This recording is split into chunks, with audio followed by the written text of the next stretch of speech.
आज जो हम बात करने वाले, देखो हम बात कर रहे थे किसमें, यूनिट नंबर 4 था ना, कौन सी थी? यूनिट नंबर 4 था। यूनिट नंबर 4 का नाम क्या था? Banking in India. और जो हम चैप्टर में जो हम बात कर रहे थे, चैप्टर का क्या नाम था? Money and banking. यहाँ तक कोई दिक्कत तो नहीं है? आज जो हमको जो बात करनी है, वो जो नेक्स्ट टॉपिक है वो है हमारे पास फंक्शंस ऑफ मनी। ठीक है, हमारे पास याद रखना, जो आज जो हम बात कर रहे हैं, आज क्या बात कर रहे हैं? फंक्शंस ऑफ मनी में। और हमारे पास किनले क्या है, किनले जो इकोनॉमिस्ट हैं वो क्या बोल रहे हैं कि उनके हिसाब से कितने फंक्शंस है? 3 फंक्शंस है, याद रखना। कौन कौन से? प्राइमरी, सेकेंडरी और कॉन्टीजेंट फंक्शंस। कोई दिक्कत तो नहीं है? किनले साहब ने क्या कहा कि भैया हमारे यहाँ पे कितने फंक्शंस हैं मनी के? 3 फंक्शंस। इनके हिसाब से कितने फंक्शंस हैं? 3 फंक्शंस है। कौन कौन से? पहले प्राइमरी फंक्शंस हो जाएगा, फिर आपके पास सेकेंडरी फंक्शंस है, और फिर कौन से? कॉन्टीजेंट फंक्शंस है। यहाँ तक कोई दिक्कत तो नहीं है? कोशिश आपको ये करनी है कि इस चीज़ों को समझने के साथ साथ चीज़ें याद भी होनी चाहिए। प्राइमरी फंक्शंस में याद रखना, कोई पूछ ले कि भैया बताओ मनी के प्राइमरी फंक्शंस कौन कौन से हैं, तो आप बोलोगे भैया 2। कौन कौन से? मीडियम ऑफ एक्सचेंज और मेजर ऑफ वैल्यू। यहाँ तक कोई दिक्कत तो नहीं? कोई आपसे पूछ ले कि बताओ प्राइमरी फंक्शंस कौन कौन से, तो आप बोलोगे हमारे पास मनी के प्राइमरी फंक्शन 2 हैं। कौन सा? मीडियम ऑफ एक्सचेंज, और दूसरा कौन सा है? Major of value. मैडम बताओ कौन कौन से है प्राइमरी फंक्शन? Very good. और मेजर ऑफ वैल्यू कौन कौन से हैं? मीडियम ऑफ एक्सचेंज और मेजर ऑफ प्राइमरी फंक्शंस याद रहेगा। उसके बाद आपके पास सेकेंडरी फंक्शंस, कोई पूछ ले भैया सेकेंडरी फंक्शंस कितने हैं, तो हम बोलेंगे भैया सेकेंडरी फंक्शंस हमारे पास 3 हैं। कौन कौन से? Standard of deferred payments, store of value, और आपके पास है कौन सा? Transfer of value. याद रहेगा, यहाँ तक कोई दिक्कत तो नहीं है? सेकेंडरी फंक्शंस याद रहेंगे कौन कौन से, तो सेकेंडरी फंक्शंस बोलो। सेकेंडरी फंक्शंस में आप बोलोगे कि भैया हमारे पास कौन सा हो जाएगा? Standard of deferred payments. Deferred तुमको याद रहेगा, तो मैंने आपको डेफर्ड पेमेंट समझाया था। कौन सी होती हैं ये? फ्यूचर पेमेंट्स जो हमारे पास होती है। कौन सी होती है भैया? फ्यूचर पेमेंट्स को हम किस नाम से जानते हैं? Deferred payments. समझ में आ रहा है? प्राइमरी फंक्शंस याद रहेंगे भाई, कौन कौन से थे आप बताओ? मीडियम ऑफ एक्सचेंज और मेजर ऑफ वैल्यू। उसके बाद आपके पास कौन से सेकेंडरी फंक्शंस है? तो सेकेंडरी फंक्शंस कौन कौन से हैं? स्टैंडर्ड ऑफ डेफर्ड पेमेंट्स और स्टोर ऑफ वैल्यू और ट्रांसफर ऑफ वैल्यू। याद हो जाएगा? अभी हो गया याद? आपको याद हो गया मैडम? सेकेंडरी फंक्शंस कौन कौन से हैं? स्टैंडर्ड ऑफ डेफर्ड, बोलो जोर से बोलो। Standard of deferred payments, standard of deferred payment, store of value store of value और ट्रांसफर ऑफ वैल्यू। कोई दिक्कत तो नहीं है? याद हो गया आपको? बिना देखे बोल सकते हो तो देख के बोलो। Standard of deferred payments, store of value और ट्रांसफर ऑफ वैल्यू। उसके बाद थर्ड आ जाएंगे आपके पास कंटीजेंट फंक्शंस। तो कंटीजेंट फंक्शंस में कौन कौन से हैं वो हम देख लेते हैं। असिस्टिंग प्रोडक्शन डिसीजंस, अपनी बुक पे ध्यान दे देना। Assisting consumption decisions and maximising utility, और उसके बाद assisting distribution of national income, और उसके बाद assisting the operation of a credit system. ठीक है, एक एक करके इनको हम समझते हैं। स्टार्ट हम कर रहे हैं आज की चर्चा किसके साथ है भैया? प्राइमरी फंक्शंस के साथ। तो प्राइमरी फंक्शंस याद रहेंगे भाई कौन कौन से हैं? मीडियम ऑफ एक्सचेंज और major of value, primary functions. ठीक है, तो देखो क्या लिखा हुआ है यहाँ पर। प्राइमरी फंक्शंस कौन कौन से, आप बताओ कौन कौन से प्राइमरी फंक्शंस? Very good. और मेजर ऑफ वैल्यू। ठीक है, तो मीडियम ऑफ एक्सचेंज से हमने क्या करा था? हम स्टार्टिंग से ही बात कर रहे थे कि हमारे पास जो मनी है वो क्या काम करता है? मीडियम ऑफ एक्सचेंज के लिए काम करता है। कि अगर आपको कोई भी ट्रांजेक्शन्स करनी है, किसी भी कमोडिटी को आपको खरीदना या बेचना है, तो आप किसकी हेल्प से कर सकते हो? आपने कहा भैया हम मनी की हेल्प से कर सकते हो। तो जो मनी ये वाला परफॉर्म कर रही है काम, तो उसका कौन सा फंक्शन है? प्राइमरी फंक्शन से। आपसे एमसीक्यू में पूछा जा सकता है कि बताओ इनमें से कौन कौन से प्राइमरी फंक्शन है, कौन से सेकेंडरी फंक्शन है और कौन से कंटीजेंट फंक्शन है। तो आपको दिमाग में क्लियर होना चाहिए। समझ में आ गया? तो अगर हमारे पास जो मनी है, मनी परफॉर्म कर रही है क्या कि हमारे बीच में जितनी भी क्या हो रही है भैया? ट्रांजेक्शन्स हो रही है। ट्रांजेक्शन्स मतलब मैंने क्या बताया था भैया? जितना भी लेन देन है, और हम किसकी हेल्प से कर रहे हैं? हम अगर मनी की हेल्प से कर रहे हैं, तो आप बोलोगे मनी हमारे पास क्या कर रही है? इसका क्या है? प्राइमरी फंक्शन है as a medium of exchange. कोई दिक्कत तो नहीं है? दूसरा वाला जो फंक्शन है भैया वो क्या है? Major of value. ये भी मैंने आपके साथ इसमें चर्चा करी थी। इसको हम एक और नाम से जानते हैं, न्यूमेरियर। ठीक है, अब मेजर ऑफ वैल्यू को सीधा आपके दिमाग में क्या आ जाएगा भैया? प्राइस आ जाएगा दिमाग में। सीधा क्या आ जाएगा? प्राइस आ जाएगा। कोई दिक्कत तो नहीं है? तो क्या लिख रहे हैं? Prices of all goods are expressed in terms of money. कोई दिक्कत तो नहीं है? जैसे कि हमने कहा यार ये फ़ोन कितने का है, टैब कितने का है, घड़ी कितने की है, कैब कितने का है, यहाँ पे रेंट के कितना है, सैलरी कितना है, बिजली का बिल कितना आ रहा है, पानी का बिल कितना आ रहा है, पेट्रोल कितने रुपए लीटर है। ये सारी बातें जब मैं कह रहा हूँ तो मैं क्या कर रहा हूँ, मेजर ऑफ वैल्यू कर रहा हूँ। कोई दिक्कत परेशानी इतने में? दोनों फंक्शन समझ में आए, प्राइमरी फंक्शंस भी समझ में आ गए। प्राइमरी फंक्शंस कितने हैं? पहला कौन सा?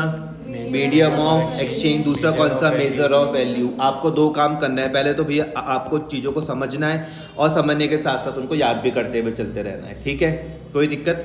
तो प्राइमरी फंक्शंस मैडम जरा एक बार फटाफट से पढ़ लेते हैं कि क्या लिखा हुआ है। बुक पे ध्यान देते थे ना, बुक पे ध्यान दो। तो यहाँ पर लिखा हुआ है प्राइमरी फंक्शंस में, देखो फंक्शंस ऑफ मनी में क्या लिखा हुआ है कि what are the functions of money. Kinley has classified the functions of a money into 3 groups. वो कौन कौन से थे आपके पास? कौन कौन से हैं गुल्लीन मैडम बताओ, 3 ग्रुप कौन कौन से हैं? Primary function, very good. Primary functions, secondary function, secondary functions और और कॉन्टीजेंट फंक्शंस, ठीक है? तो बुक पे ध्यान देना, तो वहाँ पर भी वही चीज़ लिखा हुआ है, primary function, secondary function and contingent functions.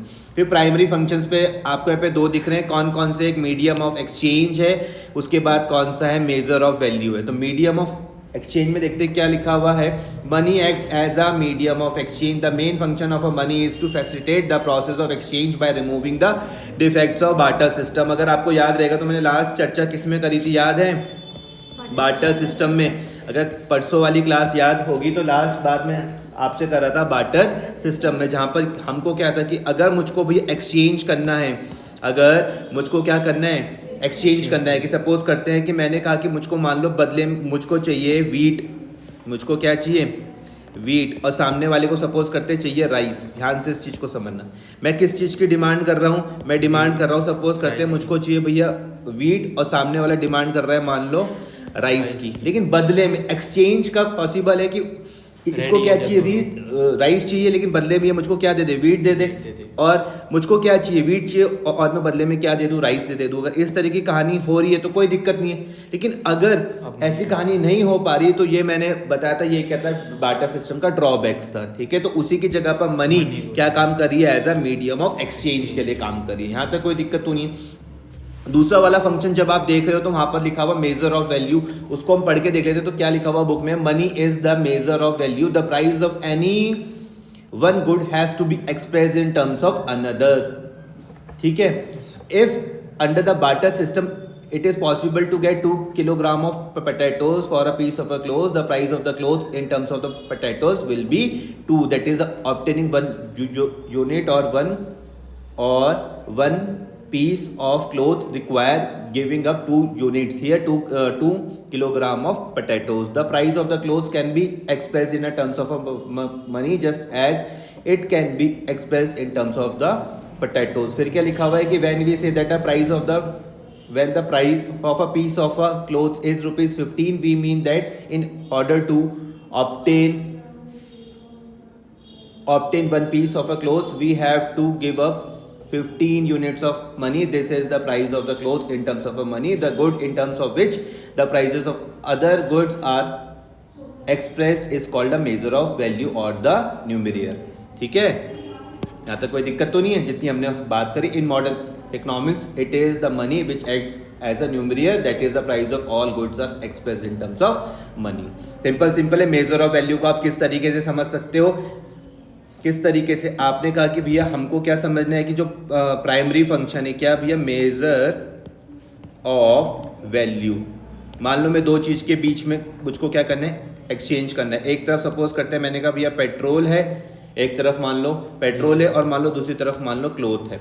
ध्यान से मेरी बात समझना है, ठीक है? मैंने कहा कि पेट्रोल है मान लो 100 रुपये लीटर, और मैंने कहा कि मान लो एक सपोज करते एक मेरे पास जो शर्ट है इसकी कीमत है कितनी? 1000 रुपये। तो मैं सिंपल ये कह सकता हूँ कि जो एक शर्ट है मेरे पास, जो एक शर्ट है वो 10 लीटर पेट्रोल के बराबर है। मतलब इतने में ये दोनों आपस में एक्सचेंज हो जाएंगे। कह सकता हूँ मैं आराम से। आ रहा है? ऐसा पॉसिबल कब है कि जब मैंने क्या करा, इन गुड्स को किस फॉर्म पर चेंज कर दिया भैया? मनी की फॉर्म पर मैंने इनको चेंज कर दिया। मनी की फॉर्म पर मैं इनको मेजर कर रहा हूँ तो मैंने आसानी से एक्सचेंज कर सकता हूँ। कोई दिक्कत तो नहीं है? प्राइमरी फंक्शन को समझने में कोई दिक्कत तो नहीं है? तो गुरलीन मैडम बताओ प्राइमरी फंक्शन कौन कौन से हैं? पहला कौन सा है? Very good, medium of exchange और दूसरा कौन सा है मेजर ऑफ वैल्यू। बहुत सुंदर जवाब रहा आपका। आगे यहाँ पे देखते देखो उसके बाद क्या है नेक्स्ट। प्राइमरी के बाद हम बात कर रहे हैं भैया कौन से सेकेंडरी फंक्शंस। बताओ भैया कौन कौन से थे सेकेंडरी फंक्शंस, कितने हैं पहले यही बताओ। तीन तीन कौन कौन से। स्टैंडर्ड ऑफ डेफर्ड पेमेंट्स, और याद है ना डेफर्ड पेमेंट्स को मैं क्या बोलता हूँ, फ्यूचर पेमेंट्स के कहता हूँ। उसके बाद store of value, very good. उसके बाद ट्रांसफर ऑफ वैल्यू। कोई दिक्कत तो नहीं, एक दो बार बोलोगे चीजों को समझोगे तो याद हो जाएगी। बस मेरे कहने का मतलब है ये गलती मत कर देना कि प्राइमरी की जगह सेकेंडरी कर देना और सेकेंडरी की जगह प्राइमरी कर देना, ये गलती मत करना। प्राइमरी में दोनों एम से और सेकेंडरी में 2 एम से और 1 टी से। लो मैडम ने यहाँ पे आपके पास इसको बोलते हैं न्यूमोनिक्स, तो मैम ने कहा कि यहाँ पर भैया दोनों के दो किस्से एम से है। कैसे करके समझा रही है कि अगर आपको प्राइमरी वाले याद रखने तो 2 किस्से यहाँ से एम से है, और यहाँ पर ये बोल रही है कि एस टी है यहाँ पे। एस एस टी नहीं होता सोशल साइंस वाला, सेकेंडरी का एस से ही है। अब वो याद हो गया उनको, याद हो गया ना आपको कि मेजर मीडियम ऑफ एक्सचेंज और मेजर ऑफ वैल्यू। यहाँ पर मैम ने कहा SST स्टैंडर्ड ऑफ डेफर्ड पे पेमेंट्स, स्टोर ऑफ वैल्यू और ट्रांसफर ऑफ वैल्यू। 2-3 बार करोगे चीजें आ जाएंगी, कोई दिक्कत की बात नहीं। तुम्हें आ रहा है समझ में, आ गया यार। बस कुछ टाइम बाद भूल जाते हैं तो उसलिए रिवीजन का करना पड़ता है, ऐसा लगता है इंसान को। सुनो उसके बाद यहाँ पर देखो सेकेंडरी फंक्शंस, ध्यान से मेरी बात समझना। बात कर रहे कितने हैं भैया सेकेंडरी फंक्शन, 4। कितने, 3। Very good, 3। तुमने बिल्कुल सही जवाब दिया। अब बात करते हैं कि सबसे पहले दिमाग में आएगा कि भैया सेकेंडरी फंक्शंस होते क्या हैं। बताओ मैडम क्या होते हैं सेकेंडरी फंक्शंस। वेरी गुड, तो ये कह रही है कि भैया सेकेंडरी फंक्शंस वो होते हैं जो बेस्ड होते हैं किसमें, प्राइमरी फंक्शंस पर। जो डिराइव किससे करेंगे, प्राइमरी फंक्शन से डिराइव करेंगे, उन्हीं को हम सेकेंडरी फंक्शंस बोलते हैं। समझ में आया। तो which are derive from its primary functions. जो मनी के अगर आपको प्राइमरी फंक्शंस दिमाग में सेट हो गए तो आप उनके बेसिस पर आप सेकेंडरी फंक्शंस कर सकते हो, कोई दिक्कत की बात नहीं। कितनी बात समझ में आ रही है। सेकेंडरी फंक्शंस कोई पूछ ले कि भाई सेकेंडरी फंक्शंस का मतलब क्या है, तो मैं बोलूंगा सेकेंडरी फंक्शंस का मतलब है जो डिराइव्ड कहां से हो रहे हैं, प्राइमरी फंक्शन से। गुंजन आप बताओ प्राइमरी फंक्शंस कौन कौन से थे। रुक जाओ आपको भी मौका मिलेगा। Primary functions medium of exchange, very good, medium of exchange और मेजर ऑफ वैल्यू। ठीक है, इनका मतलब समझ में आ रहा है ना। तो इनके बेसिस पर हमने क्या करे हैं कि 3 फंक्शंस बना दिए जिनको हमने क्या बोला, सेकेंडरी फंक्शंस का। कौन कौन से हैं वो भैया, स्टैंडर्ड ऑफ डेफर्ड पेमेंट। इस पे हम बात करते हैं। डेफर्ड पेमेंट्स मतलब क्या हो गया भैया, फ्यूचर की पेमेंट में बात हो रही है। कब की,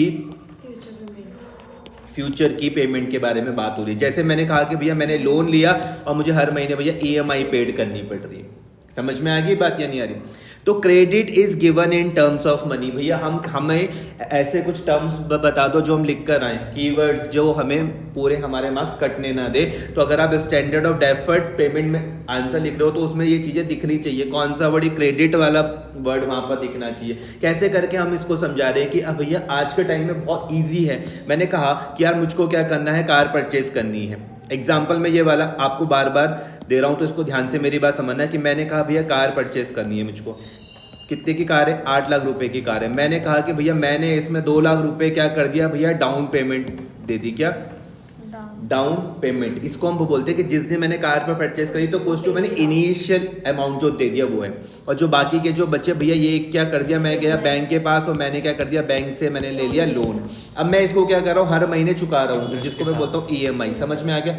किसके साथ, विद इंटरेस्ट के साथ। यहाँ तक कोई दिक्कत नहीं। ऐसा पॉसिबल तभी है जब भैया मनी है, अगर मनी नहीं होता तो इस तरीके की ट्रांजेक्शन पॉसिबल नहीं हो पाती। इतनी मेरी बात समझ में आ रही है। तो जब आप स्टैंडर्ड ऑफ डेफर्ड पेमेंट्स में जब आप बात कर रहे हो तो आपके दिमाग में क्या आना चाहिए, क्रेडिट आना चाहिए। यहाँ तक कोई दिक्कत तो नहीं है, पक्का। इतनी बात समझ में आ रही। जैसे कि सपोज करते हैं कि हमारे पास ये मान लो कोई व्यक्ति है, इनका नाम मैं रख लेता हूँ, इनका नाम है मान लो गुंजन। ये गुंजन है, ठीक है। गुंजन कहती है कि भैया मुझको क्या चाहिए, मुझको चाहिए भैया 10 kg ऑफ राइस। ध्यान से मेरी बात समझना। गुंजन क्या डिमांड कर रही है, 10 kg ऑफ राइस डिमांड कर रही है। ध्यान से इस चीज को समझो। ये डिमांड किस चीज की कर रही है, ये किसी गुड्स की डिमांड कर रही है। काय की गुड्स डिमांड कर रही है, गुड्स की डिमांड कर रही है। समझ में आया। लेकिन अभी इनके पास पैसे नहीं है। हमने कहा गुंजन ठीक है आपको हम 10 kg ऑफ राइस तो दे देंगे, लेकिन ये कह रही है कि भैया मेरे पास अभी पैसे है ही नहीं। कहानी को समझना ध्यान से। ये डिमांड किस चीज की कर रही है, 10 kg ऑफ राइस की डिमांड कर रही है, लेकिन बोल रही है कि भैया मेरे पास अभी पैसा नहीं है। हमने कहा ठीक है। अब हम देखते हैं कि भैया इनको जो 10 kg ऑफ राइस हो कितने रुपए का पड़ेगा। हमने कहा 1 kg जो, मैं जल्दी तो नहीं बोल रहा हूँ, 1 kg जो राइस है वो कितने रुपए का है? 5 रुपए प्रति kg। तो इसके हिसाब से इनको 50 रुपए का ये राइस पड़ेगा। समझ में आई इतनी सी बात? तो गुंजन ने कहा कि भैया ये वाली बात तो तुम कुछ यहाँ पर भी समझा रहे थे। मैंने कहा यस बिल्कुल, मेजर ऑफ वैल्यू से ही तो डिराइव्ड हो रहे हैं फंक्शन। आ रही है बात समझ में या नहीं आ रही? तो इनके पास क्या अभी 50 रुपीज है? ये बोली नहीं भैया नहीं, मेरे पास अभी 50 रुपए नहीं है, लेकिन मुझको चाहिए 10 kg ऑफ राइस। हमने कहा ठीक है भाई, तो एक काम करो, इन्होंने क्या करा, उधार ले लिया। आपका नाम क्या है? इन्होंने क्या करा, अपनी मित्र गुरलीन से क्या कर लिया, कुछ पैसे उधार ले लिए। कितने रुपए? 50 रुपए। और इस 50 रुपए की हेल्प से इन्होंने 10 kg राइस को परचेज कर लिया। लेकिन ये मित्र तो है, लेकिन ये कह रही है कि मैं तुझसे पैसे वापस लूंगी। भाई अगर तूने मुझसे बोरोड करे पैसे तो मुझको पैसे वापस चाहिए, और किसके साथ? इंटरेस्ट के साथ। सिंपल सी बात है, कोई भाई बंदी नहीं है। समझ में आया? तो ये कह रही है चल कोई दिक्कत नहीं, मैं आपको क्या कर दूंगी, फ्यूचर में पैसा वापस कर दूंगी इंटरेस्ट के साथ। तो जो एक्सेस पैसा ये दे रही है, एक्सेस पैसा, जब हम किससे पैसे बोरो करते हैं ना, तो जब हम उसमें एडिशनल अमाउंट जो हम पे कर रहे हैं उसको मैं बोल रहा हूँ मॉनेटरी रेट ऑफ इंटरेस्ट। ये टर्म आपके आंसर पर दिखेंगे। देखो मेरा एक सिंपल सा है कि आपके कोई मार्क्स कटे ना भाई, तो अगर ये टर्म आप वहां पर लिख कर आओगे आपके पूरे पूरे नंबर आएंगे। आ रहा है समझ में? मैं क्या चीज समझा रहा हूँ, स्टैंडर्ड ऑफ डेफर्ड पेमेंट्स के बारे में आपके साथ मैं चर्चा कर रहा हूँ। क्या क्या कहानी लिखी हुई, person needed rice but borrow money. चाहिए क्या इनको, गुंजन को चाहिए क्या था, राइस चाहिए थी, लेकिन इन्होंने बोरो क्या करा, मनी बोरो करा। समझ में? मेरे केस में मुझको क्या चाहिए भैया, मैंने कहा मुझको चाहिए क्या, मुझको चाहिए भैया कार, लेकिन मैंने बोरो क्या करा, मनी बोरो करा। सेम इसी तरीके से समझ में आ रहा? तो मनी का फंक्शन समझ में आ रहा है, स्टैंडर्ड ऑफ डेफर्ड पेमेंट थोड़ी बहुत समझ में आ रही है। Credit is needed when we can not pay now for a commodity or a service that we wish to consume now. For this reason money is called the standard of deferred payments. कल मैं एक report देख रहा था कि हमारे यहाँ पे भारत में जब 10 आईफोन खरीदे जा रहे हैं, कल मैं एक रिपोर्ट देख रहा था कि जब भारत में 10 आईफोन खरीदे जा रहे हैं उसमें से 7 आईफोन क्रेडिट पे खरीदे जा रहे हैं, उधार पर खरीदे जा रहे हैं।